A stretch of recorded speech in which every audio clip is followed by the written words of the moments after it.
तो हेलो दोस्तों, नमस्ते, प्रणाम। आप सब कैसे हैं? उम्मीद करते हैं आप सब अच्छे होंगे, स्वस्थ होंगे, मस्त होंगे। हम ना दोनों बहन ठीक है। हाँ, आपके सामने है आप लोग ना पूछें तब वो दोनों बहन हमने स्वस्थ हैं, मस्त हैं। आप सबके आशीर्वाद से, भगवान की कृपा से सब लोग ठीक हैं। और गीत हम लोगों का दोनों बहनों का जा रहा है। मैं पुष्पा देसी गीत, मैं सावित्री देहाती। दोनों बहनों का गीत जा रहा है। बहुत ही दर्द भरा गीत है। और आप लोगों को कैसा लगेगा आप लोग कमेंट बॉक्स में एक बार जमाना के आधारित गीत हैं, आप लोग सुनिएगा, आप लोग को समझ में खुद ही आ जाएगा। ज़्यादा बताने से कोई वो है नहीं, अगर हम पूरा बता देंगे तो गाना में रह क्या जाएगा। लेकिन अब बतियाओ ढेर ज़्यादा। हाँ नहीं जी, चाहिए थोड़ा सा। बतूनी ढेर हैं। ठीक है, तो ज़्यादा बात ना करब। आप लोगों के गीत सुनाओ जाती, कैसन लगी जरूर बताया।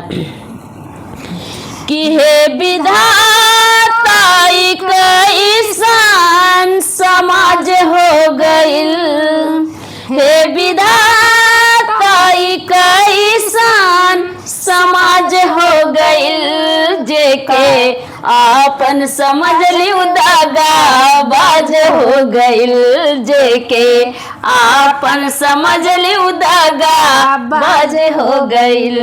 हे विधाता कैसन समाज हो गइल, जेके आपन समझ ली उदागा बाज हो गइल, जेके आपन समझ ली उदागा बाज हो गइल। कृष्ण सुदामा जैसन कहबा मिताई, ओने के कारण गइल जनवा के खाई। कृष्ण सुदामा जैसन कहबा मिताई, ओने के कारण गइल जनवा के खाई। कि बदला में भिखारी के सर पर ताज हो गइल, बदला में भिखारी के सर पर ताज हो गइल, जेके आपन समझ ली उदागा बाज हो गइल, जेके आपन समझ ली उदागा बाज हो गइल।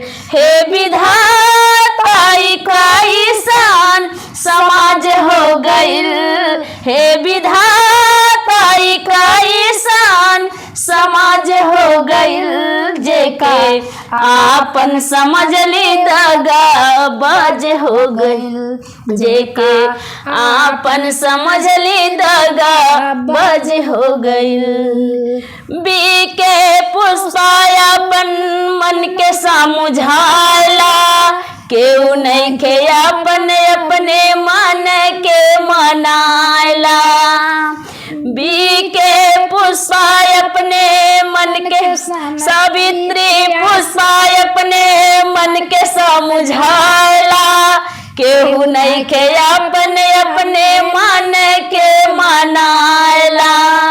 मीठ बोली से बुझिया कोनो राज हो गइल, मीठ बोली से बुझिया कोनो राज हो गइल, जेके आपन समझ ली दगा बाज हो गइल, जेके आपन समझ ली दगा बाज हो गइल। हे विधाता कैसन समाज हो गइल, जेके आपन समझ ली दगा बाज हो गइल, जेके आपन समझ ली दगा बाज हो गइल, जेके आपन समझ ली दगा बाज हो गइल।